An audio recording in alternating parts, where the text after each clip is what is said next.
All right, so the Yankees fired hitting coach Dylan Lawson last night. I'm sure you know. I got some news for you in terms of the replacement. Down to 2 guys. Let's go.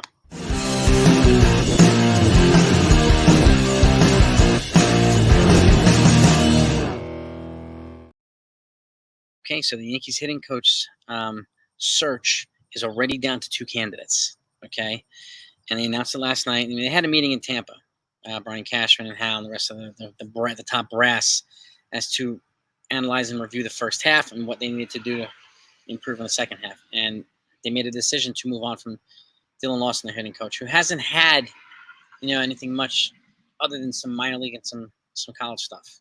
So his approach became not applicable to this Yankees team and then the way that the lineup is constructed. So that's a Cashman thing.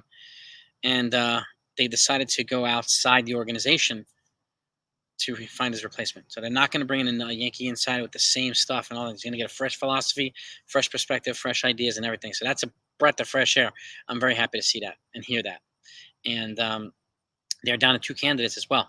Of course, they're not announcing who the candidates are, but they did say they want to have it solidified and made official and all that stuff and signed on the dotted line before their series in Colorado after the All-Star break. So this stuff is going to happen pretty quickly. And it sounds like they're already finalizing things because they're already down to 2 candidates. I don't know how long this search has been going on, whether they kind of planned this ahead of time and planned moving on from Dylan Lawson, but there's no surprise that they did move on from Dylan Lawson. The offense has been anemic with and without Judge. So that has to be factored into Lawson's ability and inability to get this offense moving, which he has not done. So there's really no denying that. So, and again, I like the fact that they're bringing in a fresh perspective from the outside. Who? I have no idea. No idea. But getting some new ideas here, maybe it'll resurrect and energize some of this lineup and maybe give them, make it a little bit easier for them to call up some prospects, which a lot of us fans want them to do, especially when they're better than some of the major league players they have here right now. So hopefully that becomes another option for them too. Calling up guys like Oswald Peraza and Verster Parr and some of these other folks. Everson Pereira at some point, like maybe somebody who could be applicable to major league and minor league. Maybe this person has major league and minor league experience. And then one of the issues I think with Dylan Lawson is because he never had any major league experience in terms of getting major league hitters to translate their minor league performance into major league performance. So that didn't really happen with Dylan Lawson, even though he had some guys. I know some of his disciples haven't made the major leagues yet, except with the exception of Anthony Volpe. And but that's where we're at right now. That's where we're at. So they're down to 2 candidates. So, and obviously today's a home run derby, tomorrow's the All-Star game, and they have a couple days off after that. And I think the next game is against I think the Rockies on Friday with Carlos Rodon on the mound. So something to look forward to, something to be excited about. And remember, they may make a trade before then too. They still have some personnel moves they need to make. And moving on from Dylan Lawson doesn't solve all the problems. So, and again, they still, in my opinion, they need to hold some players accountable too. They need to hold some players accountable. So, and that's not a fire Cashman, fire Boone thing.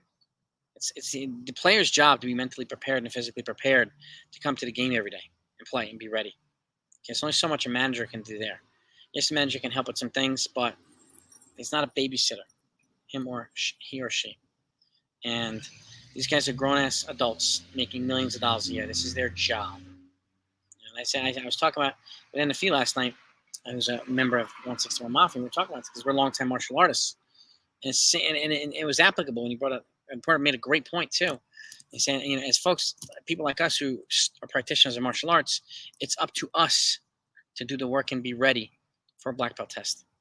Okay, and whatever other test. Like my next test is master. So, and I have to be ready for that. That's not my instructor's job. That's my job. Okay, instructor can't be held accountable for me not putting in the work. He or she, and I've got both senior instructors who are phenomenal. They put in the work. They show the fundamentals. They show this and that, and they instruct you and they guide you along the way, just like the managers in baseball should be doing or usually do. But it's the student's job or the athlete's job to be physically and ready and mentally prepared for the test, the game, whatever it might be. So there's only so much accountability that you can lay on to the manager. Again, it's not Hoosiers, Gene Hackman's speech, or Rudy, a coach Dan Brown, the Green Bay Packers speech. That's going to change it. It's not reality. It's not going to work that way. Okay? So this is the reality that we live in as fans, whether we like it or not. Boone's here until he's gone. Cashman's here until he's gone. And a lot of fans want him gone, but that's the reality. That's the reality. So if they move on from him, then they move on from him. We'll see what they do then. I know a lot of fans will be happy, but it's kind of deviating off the subject a little, but it's all kind of tied in.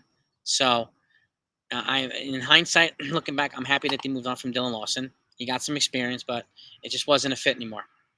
So I hope that they bring in somebody who's going to be a benefit and an asset to this team, the offense and everybody else as well. And they got to, they have to improve the base running, the on-base percentage, everything. Their batting average, their slugging, the WAR. They just have to get better offensively all across the board. Okay, it can't be Judge and everybody else.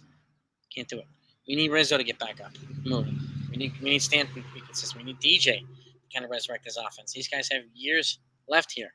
So, and again, if the Yankees aren't going to move on from certain veterans who aren't performing, and they're going to stay here, we're going to need a hitting coach who can get a lot out of them, or more out of them than was currently the current past hitting coach was getting out of them. So it's just the way that it is. So, but I wanted to let you know that. And again, once this news comes out, once the new hitting coach is hired, I'll get that to you. So if you're not subscribed to the channel, be sure to do that. Come along for the ride because you're going to get all different types of news. Everything in Yankee land you're going to get. We're going live on trade deadline day, which is August 1st. Live recaps of everything. Live updates. Oh, this move just happened, that move just happened, and so on.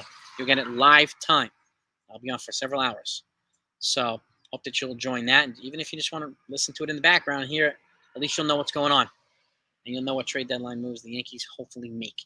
And they need to make a couple. And I hope that they make some before the trade deadline, too. Be proactive here. Because, again, we've said this repeatedly, too. There's